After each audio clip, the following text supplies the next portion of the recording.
شاندار عظیم شخصیت اور اس شخصیت کی زندگی میں ہونے والا ایک دردناک واقعہ، اس کو بھی جانیں گے، کیونکہ 18 ذوالحجہ حضرت سیدنا عثمان غنی رضی اللہ تعالیٰ عنہ خلیفۃ المسلمین امیر المؤمنین عثمان باحیا رضی اللہ تعالیٰ عنہ کا یوم شہادت ہے۔ آج انشاءاللہ قرآن پاک ہی کے ذریعے شان عثمان غنی رضی اللہ تعالیٰ عنہ سننے کی کوشش کریں گے۔ ایک ایسا واقعہ آپ کی لائف میں پیش آیا اور یوں سمجھے کہ جب بھی اس واقعے کو سنتے ہیں دل غمزدہ بھی ہو جاتا ہے، اور آپ کی مظلومیت، پھر آپ کا اللہ کی رضا پر راضی رہنا، آپ کا صبر کیسا تھا، یہ سب جاننے کو موقع ملتا ہے۔ اللہ قرآن مجید فرقان حمید میں ارشاد فرماتا ہے، من المؤمنین رجال صدقوا ما عاہدوا اللہ علیہ فمنہم من قضا نحبہ ومنہم من ینتظر وما بدلوا تبدیلا۔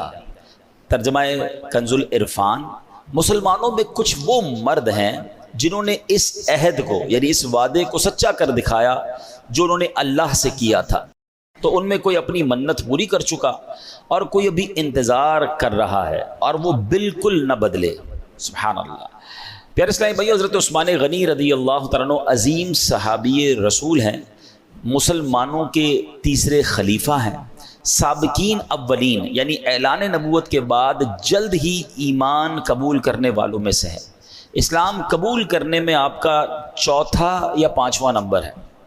اس سے آپ کو اندازہ ہوگا کہ ون آف دا ارلیسٹ، سب سے اولین اسلام قبول کرنے والوں میں حضرت عثمان غنی رضی اللہ تعالیٰ عنہ۔ عشرہ مبشرہ، یعنی جن 10 صحابہ کو جنت کی خوشخبری نبی پاک نے اپنی زبان مبارک سے عطا فرمائی، اعلیٰ حضرت ان کے بارے میں کہتے ہیں نا، وہ 10 جن کو جنت کا مژدہ ملا، یعنی وہ 10 شخصیات جن کو جنت کی خوشخبری ملی، وہ 10 جن کو جنت کا مژدہ ملا، اس مبارک جماعت پہ لاکھوں سلام۔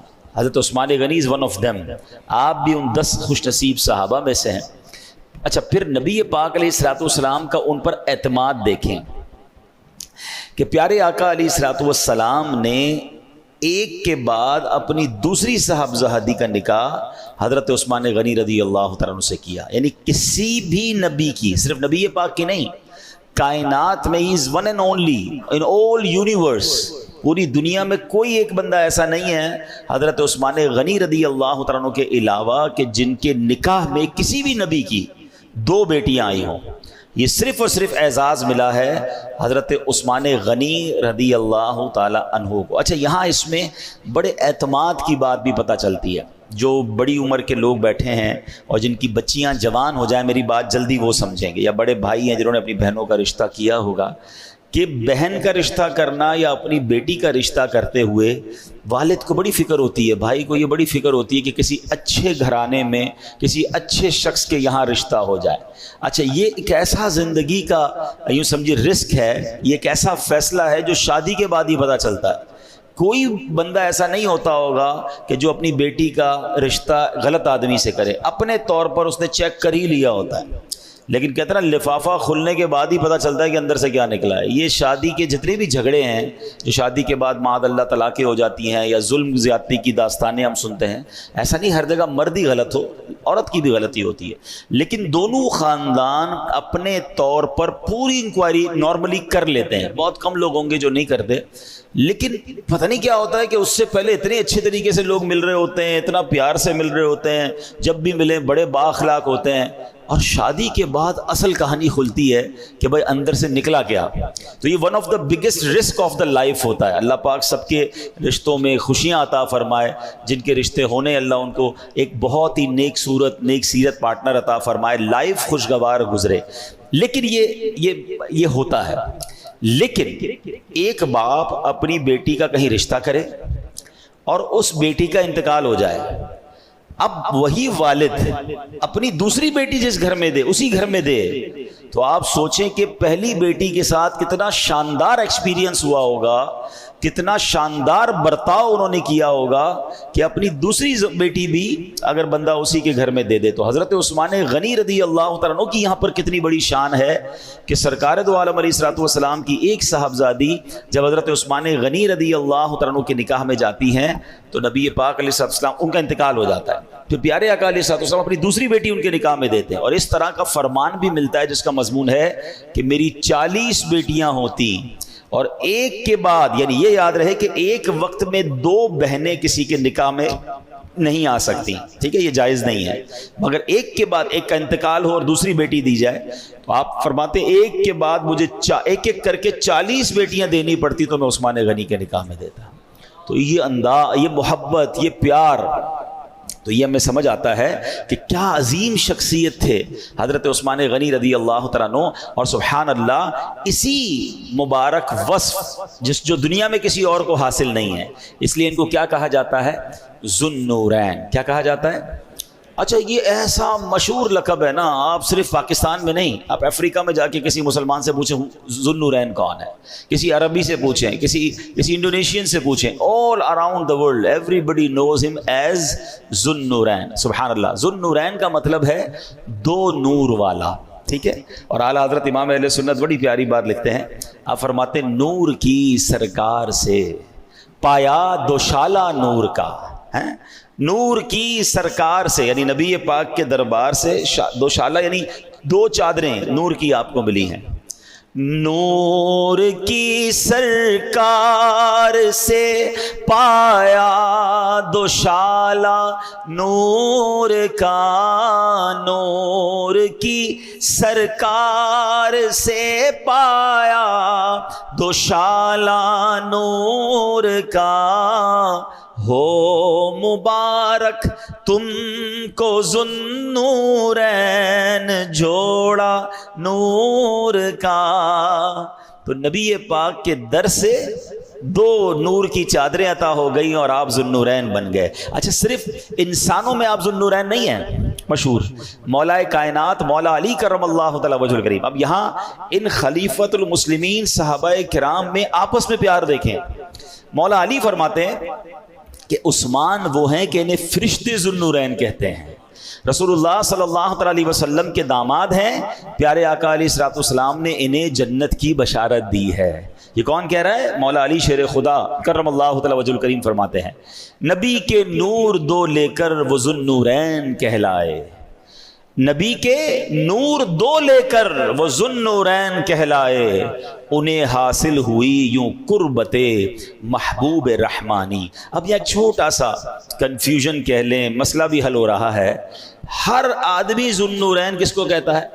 حضرت عثمان غنی کو. ذرا زور سے نام لے لیں, حضرت عثمان غنی رضی اللہ تعالی. سبحان اللہ, ٹھیک ہے, کیا عظیم ہستی ہے. اب کوشچن یا کنفیوژن یہ کریٹ کی جاتی ہے کہ جناب نبی پاک نور تھے یا نہیں تھے. مجھے ایک بات بتائیں, جس کی 2 صاحبزادیاں کسی کے نکاح میں آ جائیں وہ ذو النورین ہو جائے تو خود نبی پاک کے نور کا عالم کیا ہوگا. تو یہ لفظ ذو النورین ہی اس کنفیوژن کو کلیئر کر رہا ہے کہ سبحان اللہ میرے آقا تو وہ ہیں کہ جس پر نظر فرما دے اسے نورانی فرما دیتے ہیں. نور والا آیا ہے, نور لے کر آیا ہے سارے عالم میں, یہ دیکھو کیسا نور چھایا, میرے آقا نے تو اس عالم کو جگمگا دیا. تو نبی پاک الحمدللہ اللہ کی عطا سے وہ نور والے ہیں کہ سبحان اللہ سارے عالم کو آپ نے جگمگایا. سبحان اللہ. اب چلتے ہیں حضرت عثمان غنی رضی اللہ تعالیٰ عنہ نے کتنے سال خلافت کی. آپ حضرت عمر فاروق اعظم رضی اللہ عنہ کی جب شہادت ہوئی, حضرت عمر فاروق اعظم مسلمانوں کے دوسرے خلیفہ تھے. سب سے پہلے کون تھے؟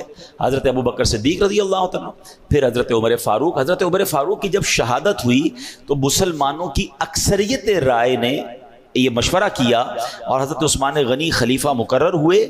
12 سال تک آپ امیر المومنین یعنی خلیفۃ المسلمین رہے. 18 ذوالحجہ 35 سنہ ہجری کو کئی دن بھوکے پیاسے رہ کر نہایت مظلومیت کے ساتھ آپ شہید کیے گئے. حضرت عثمان غنی رضی اللہ عنہ کی شہادت جو ہے وہ تاریخ اسلام کا ایک بہت ہی افسوسناک سانحہ ہے. یہ اصل میں قدرت کا ایک راز تھا.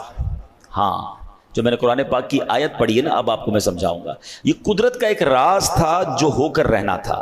پچھلی آسمانی کتابوں میں بھی یہ ذکر موجود تھا، اور پیارے آقا علیہ الصلوۃ والسلام نے کئی بار غیب کی خبر دیتے ہوئے بتا دیا تھا کہ حضرت عثمان غنی جو ہے وہ شہید ہوں گے. اور حضرت عثمان غنی رضی اللہ تعالیٰ عنہ کی شہادت تاریخ اسلام کا وہ پہلا موقع تھا کہ جب مسلمانوں کا اتحاد ٹوٹا.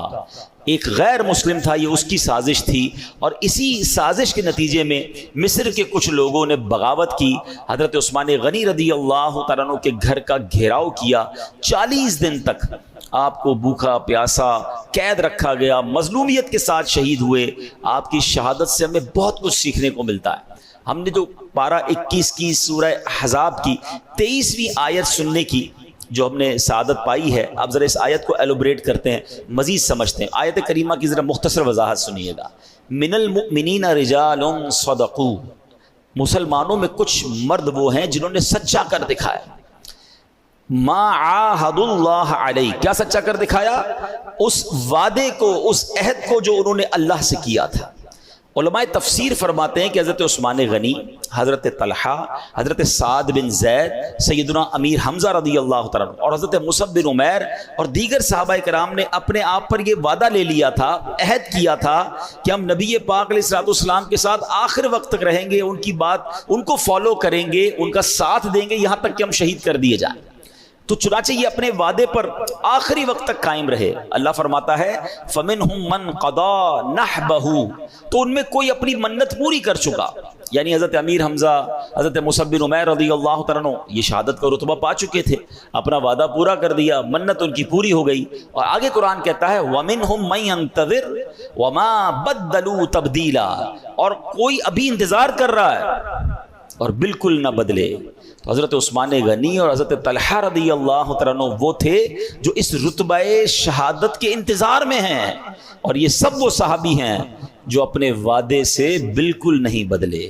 سبحان اللہ. یعنی یہ قدرت کی طرف سے ہونا تھا، اور یہ منتظر تھے شہادت کے لیے، کیونکہ نبی پاک کی زبانی بھی سن چکے تھے، اپنے آپ سے بھی وعدہ لے لیا تھا، موت سے ڈرنے والے تھے نہیں، اور شہادت کا مرتبہ مل جائے تو سبحان اللہ. روایتوں میں آتا ہے کہ نبی پاک علیہ الصلوۃ والسلام ایک بار احد پہاڑ تشریف لے گئے.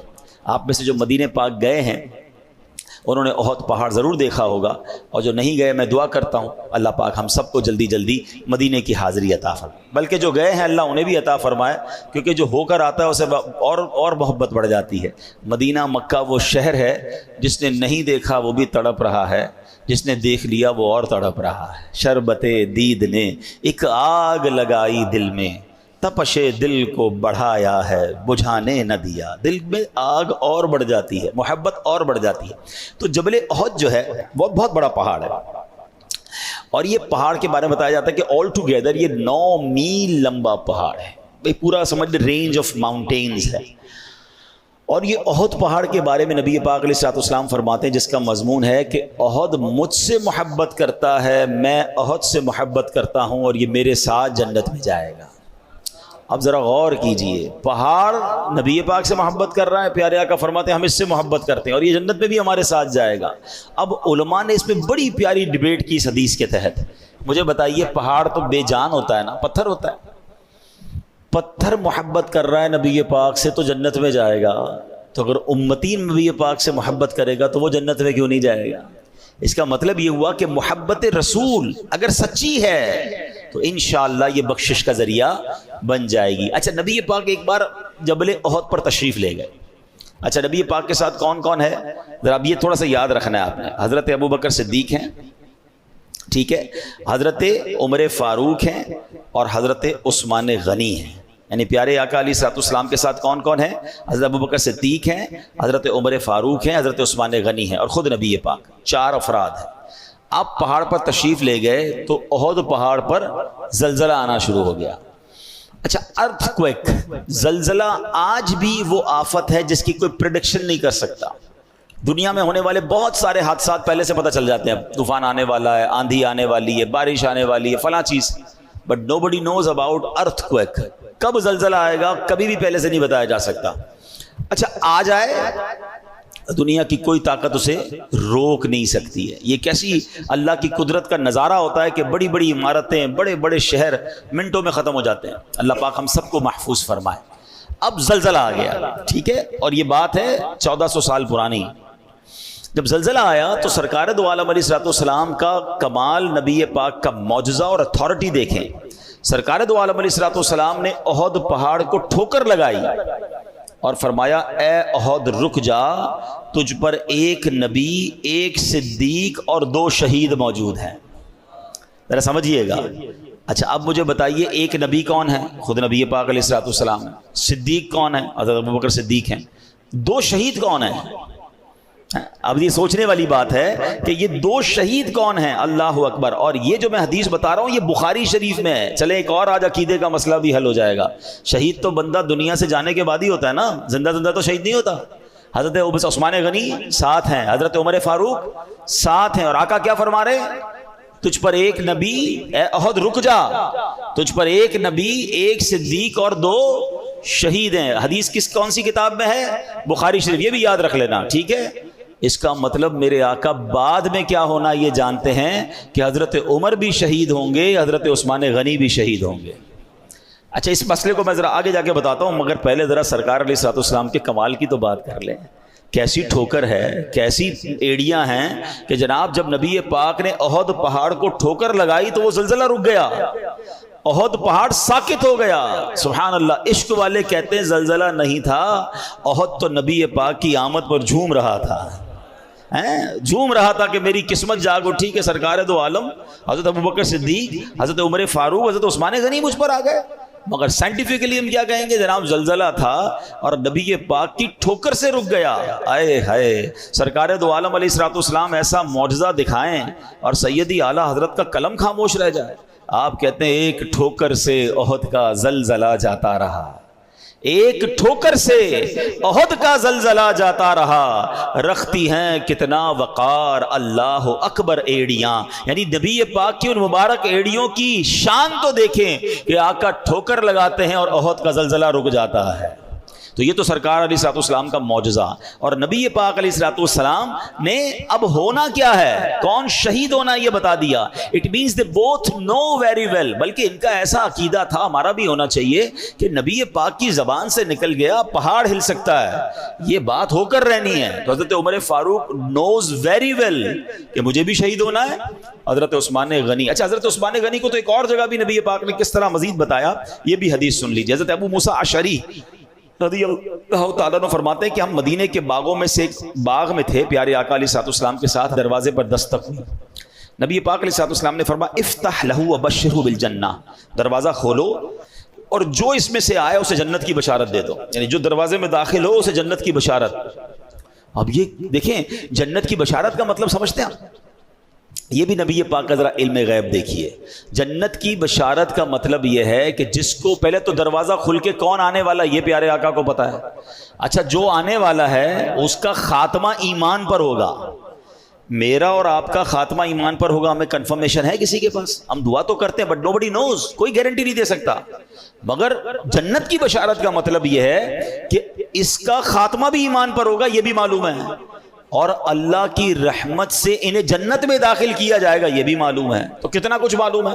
دروازہ کھولو، جو آ رہا ہے اسے جنت کی بشارت دو۔ حضرت ابو موسیٰ اشعری کہتے ہیں دروازہ کھولا تو صدیق اکبر رضی اللہ تعالیٰ عنہ سامنے، ان کو جنت کی خوشخبری سنائی، انہوں نے اللہ پاک کا شکر ادا کیا۔ پھر دروازے پہ تھوڑی دیر بعد دستک ہوئی، ابو موسیٰ اشعری رضی اللہ تعالیٰ کہتے ہیں نبی پاک نے فرمایا دروازہ کھولو، جو آ رہا ہے اس کو جنت کی بشارت دے۔ دروازہ کھولا، حضرت عمر فاروق دروازے سے آ رہے ہیں، ان کو بھی خوشخبری دے دی کہ نبی پاک نے آپ کو جنت کی بشارت دی، انہوں نے بھی اللہ کا شکر ادا کیا، آ کے بیٹھ گئے۔ تیسرا ہوا دروازہ کھولو، لیکن نبی پاک نے فرمایا افتح لہ وبشرہ بالجنہ الا بلوى تصیبہ، کہ جو بھی آ رہے ہیں دروازہ کھولنا اور آنے والے کو بتا دو ایک مصیبت ہے جو انہیں پہنچے گی اور اس کے بعد یہ جنتی ہے۔ دروازہ کھولا تو وہ حضرت عثمان غنی رضی اللہ تعالیٰ عنہ تھے۔ لک ایٹ دا نظر پاک آف رسول پاک علیہ الصلوۃ والسلام، ان کو یہ بھی پتا ہے دروازے کے پیچھے کون ہے، یہ بھی پتا ہے ان کے ساتھ کیا ہونا ہے، اور یہ بھی پتا ہے وہ جنتی ہیں، وہ شہید بھی ہوں گے، تکلیف بھی پہنچے گی اور جنت میں بھی جائیں گے۔ اللہ اکبر۔ حضرت عثمان غنی کو دروازہ کھولنے والے نے کہا حضور آپ کے لیے جنت کی بشارت تو ہے مگر ایک مصیبت بھی آپ کو پہنچے گی اس سے پہلے۔ کیا دل ہے، کیا جذبہ ہے، کیا صبر ہے. عثمان غنی رضی اللہ تعالیٰ کہتے ہیں اچھا جناب پہلے یہ بھی چلو کنفرمیشن ہو، لوگ کہتے ہیں نا بات کیا کرو بھائی حدیث کی، قرآن کی. یہ حدیث بھی بخاری شریف میں موجود ہے. دیکھیں کتنے سارے عقائد کے باب کھلتے چلے جا رہے ہیں کہ نبی پاک علیہ الصلوۃ والسلام کے پاس کون سی نالج تھی، نالج آف انسین تھی یا نہیں، علم غیب تھا کہ نہیں. مجھے بتاؤ شہید ہونا ہے، اس سے پہلے نبی پاک احد پہاڑ پہ کھڑے ہو کے بتا رہے ہیں، اور اس باغ کے اندر پیارے آقا فرما رہے ہیں دروازہ کھولو جنت کی خوشخبری دے دو. اس سے زیادہ نالج، اللہ اکبر. اور حضرت عثمان غنی کے ساتھ کچھ ہونا یہ بھی بتا دیا. سیدنا عثمان غنی رضی اللہ تعالیٰ عنہ وہ کیا کرتے ہیں جب ان کو یہ پتا چلا کہ ایک مصیبت بھی پہنچے گی اور میں شہید بھی ہو جاؤں گا، تو جنت کی خوشخبری ملنے پر اللہ کا شکر ادا کیا. اور مصیبت کے بارے میں کہتے ہیں اللہ المستعان، اللہ مددگار ہے، اگر مصیبت آنی ہے تو اللہ کی مدد سے میں اس میں بھی کامیاب ہو جاؤں گا. اچھا یہاں ایک اور بات سمجھنے والے، اچھا یہ تھوڑا سا میں ریلیٹ کروں گا کربلا والوں سے بھی. امام حسین رضی اللہ تعالیٰ عنہ ان کی شہادت کی خبر بھی بچپن سے بڑی مشہور تھی. نبی پاک کو بچپن میں فرشتوں نے آ کے بتا دیا تھا کہ یہ شہید ہوں گے. بی بی فاطمہ کو پتا تھا، مولا علی کو پتا تھا. یہاں بھی آپ نے سمجھ لیا کہ حضرت عثمان غنی کو بھی پتا تھا، حضرت عمر فاروق کو بھی پتا تھا اب شہید ہوں گے. نہ کربلا والوں نے اور نہ حضرت عمر فاروق حضرت عثمان غنی نے کبھی نبی پاک سے کہا ہو کہ حضور آپ کی دعائیں تو رب قبول فرماتا ہے، آپ تو اللہ کے حبیب ہیں، دعا کر دیں. بی بی فاطمہ کہتی کہ حضور دعا کریں آپ کے نواسے حسین کو شہید نہ کیا جائے. مولا علی کہتے ہیں حضور اتنا پیار کرتے ہیں حسین سے، آپ ان بچوں کو اپنے کاندھوں پر سواری کرتے ہیں، اللہ سے دعا کریں کربلا کے میدان میں بھوکا پیاسا انہیں شہید نہ کیا جائے. حضرت عمر فاروق کہتے ہیں نبی پاک سے، حضرت عثمان غنی کہتے ہیں حضور آپ نے کہا تھا ہم شہید ہوں گے، آپ کرم کر دیں ہمیں اس مصیبت سے بچا لیں. نہیں، یہ بڑی کمال کی بات ہے. ان کے پاس سرکار دو عالم علیہ الصلوۃ والسلام تھے. منو بڑی آسک، کسی نے نہیں کہا سرکار دو عالم علیہ الصلوۃ والسلام سے. کیوں؟ وہ سب امتحان کے لیے راضی تھے، وہ سب امتحان کے لیے پریپئر تھے. انہیں خوشی تھی، اس امتحان کی بھی خوشی تھی کہ اگر رب اسی میں راضی ہے تو ہم رب کی امتحان میں راضی ہیں، ہم اس آزمائش میں راضی ہیں. یہ سیکھنے والی باتیں ان واقعات سے حضرت عثمان غنی کو معلوم تھا. اور ہمیں پتہ کیا چلا کہ نبی پاک کو کیا کیا معلوم ہے. شاعر کہتے ہیں نا جو ہو چکا ہے جو ہوگا حضور جانتے ہیں، خدا تیری عطا سے خدایا حضور جانتے ہیں، وہی ہیں پے کرے شرم و حیا وہ ذوالنورین، مقام ان کی حیا کا حضور جانتے ہیں. سبحان اللہ. اب یہاں ایک اور بات سیکھنے کو ملی کہ نبی پاک علیہ الصلوۃ والسلام کی احادیث سے بھی سیکھنے کو ملتا ہے کہ ہمیں اللہ پاک سے ملنے کو یعنی آخرت کو محبوب رکھنا چاہیے. ہم تو موت سے ڈرتے ہیں نا، نیک لوگ نہیں ڈرتے، اللہ والے نہیں ڈرتے. حدیث پاک سنیے، من احب لقاء اللہ احب اللہ لقاءہ، جو اللہ پاک سے ملاقات کا شوق رکھتا ہے اللہ پاک بھی اس کی ملاقات کو پسند فرماتا ہے. ہائے ہائے، اللہ ایسا شوق دے کہ رب سے ملاقات کا شوق ہو جائے. دنیا میں اتنا غرق ہو جاتے ہیں کہ مرنے سے ڈر لگ رہا ہوتا ہے لوگوں کو، ارے سب چھوٹ جائے گا، ساری لگژری چلی جائیں گی، ساری چیزیں چلی جائیں گی. مرنا پھر بھی ہے. جس کو دنیا سے بہت زیادہ محبت ہے، جو مرنا نہیں چاہتا، مرنا اس کو بھی پڑے گا. لیکن مزہ یہ ہے کہ بندہ دنیا میں رہ کر اگر آخرت کو محبوب کر لے تو نہ مرنے کا خوف ہوگا، نہ جناب تکلیف ہوگی، بلکہ بندہ راضی رہے گا. وہ کہتے ہیں نا جان دے دو وعدہ دیدار پر. جو عاشق رسول ہے نا اس کو موت تو تحفہ لگتی ہے، مومن کے لیے موت تحفہ ہے. کیوں؟ قبر میں سرکار کا جلوہ دیکھیں گے نا. جان دے دو وعدہ دیدار پر، نقد اپنا دام ہو ہی جائے گا. وہ شاعر کہتے ہیں نا کہ قبر میں تشریف لائیں گے مصطفیٰ، عادت بنا رہا ہوں درود و سلام کی. تو عاشق رسول تو انتظار میں ہے کہ جناب جب تک جینا ہے نیکیوں کی زندگی گزارنی ہے، نمازوں کی زندگی گزارنی ہے، سنتوں پر انشاءاللہ زندگی گزارنی ہے. اور جب دنیا سے جانے کا وقت ہوگا تو غم کس بات کا، وہاں سرکار دو عالم علیہ الصلوۃ والسلام کا دیدار ملے گا، اللہ سے محشر کے دن ملاقات ہوگی اور رب کی بارگاہ، کیونکہ اس کو یہ کانفیڈنس ہے کہ میں نے تو نبی پاک کی غلامی میں زندگی گزاری ہے، شریعت پر عمل کر کے زندگی گزاری ہے. ایک جملہ میں نے سنا تھا جس کو کہتے ہیں نا رونگٹے کھڑے ہو گئے تھے. وہ ایک صاحب کہہ رہے تھے، بڑی پیاری بات تھی. وہ کہتے ہیں مرنے سے وہ ڈرے جس کی قبر میں کیڑے پڑنے ہیں. جس نے عشق رسول کی زندگی گزاری ہے وہ تو موت کے انتظار میں ہے. تو یہ فرق ہے نا، جس کو ڈر لگ رہا ہے کہ یار حرام کما رہا ہوں، حرام کھا رہا ہوں، نمازیں قضا کر رہا ہوں، اللہ کو ناراض کر رہا ہوں، تو مر گیا تو میں تو مارا جاؤں گا. مگر جس کو پتا ہے کہ میری لائف اللہ رسول کی فرما برداری میں گزر رہی ہے تو پھر یہ حدیث کیسی ہے؟ من احب لقاء اللہ، جو اللہ سے ملاقات کا شوق رکھتا ہے، احب اللہ لقاءہ، اللہ بھی اس سے ملاقات پسند فرماتا ہے۔ تو سبحان اللہ، مفتی احمد یار خان نعیمی رحمۃ اللہ تعالی علیہ فرماتے ہیں کہ حدیث پاک میں اللہ پاک کی ملاقات سے مراد موت ہے، کیونکہ موت ہی اللہ پاک سے ملاقات کا ذریعہ ہے۔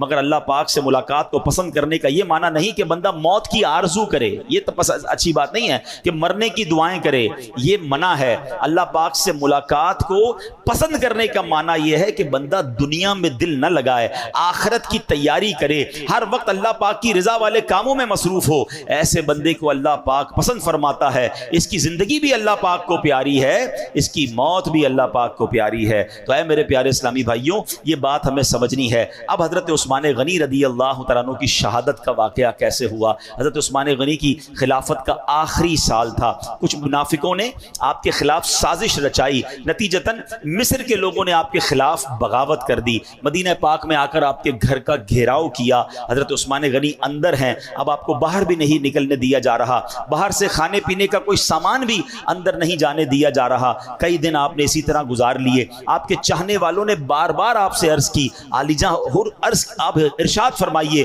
ان باغیوں کو کچھ دیر میں ہم ہٹا دیں گے، مگر آپ کا ایک ہی وعدہ تھا کہ نبی پاک علیہ الصلوۃ والسلام نے مجھ سے وعدہ فرمایا ہے، میں اس پر صبر کرتا رہوں گا۔ کچھ راز کی باتیں تھیں جو نبی پاک نے حضرت عثمان غنی سے فرمائی تھی۔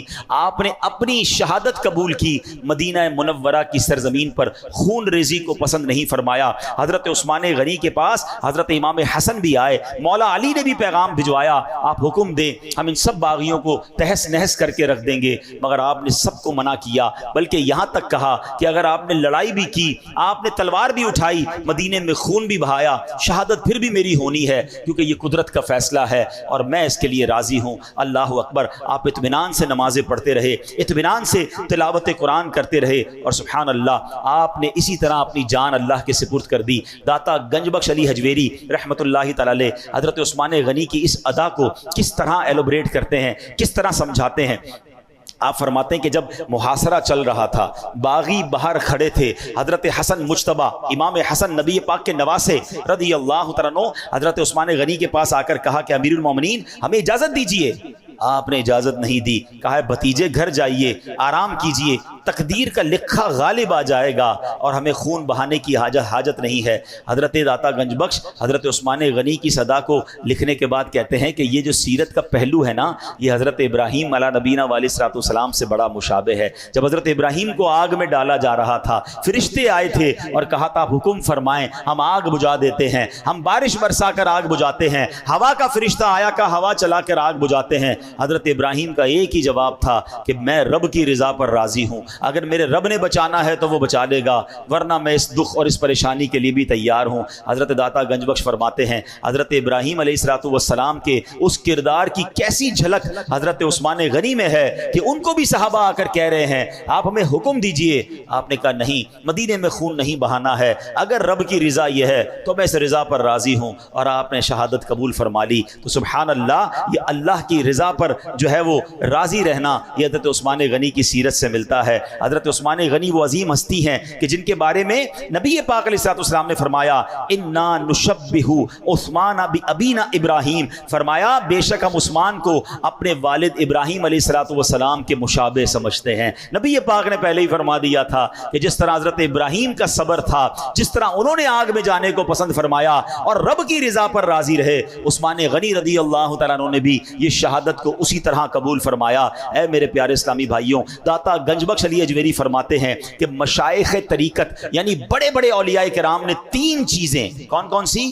ہدیہ مال و جان، یعنی اللہ پاک کے نام پر جان قربان کرنا۔ نمبر 2 تسلیم امور، یعنی اللہ پاک کی لکھی ہوئی تقدیر پر راضی ہو جانا، اور نمبر 3 اخلاص، یعنی ہمیشہ اللہ کے لیے اللہ کی رضا کا طلبگار رہنا۔ یہ تین خاص اوصاف بڑے بڑے اولیاء کرام نے حضرت عثمان غنی رضی اللہ تعالیٰ سے سیکھے ہیں۔ تو سبحان اللہ، ایسی عظیم ہستی ہیں۔ اب یہاں ہمیں آخر میں سبق یہ لینا ہے، 40 دن کا محاصرہ ہے، بھوک بھوک پیاس ہے اور جناب باہر تلوار لیے باغی کھڑے ہیں، مگر آپ انتہائی مشکل میں بھی صابر ہیں، نمازیں پڑھ رہے ہیں، تلاوت کر رہے ہیں، اللہ کی رضا پر راضی ہیں، اللہ سے ملاقات کے لیے راضی ہیں، شہادت کے لیے راضی ہیں، بلکہ قرآن کہتا ہے یہ تو منتظر ہیں کہ کب ہمیں شہادت نصیب ہو جائے۔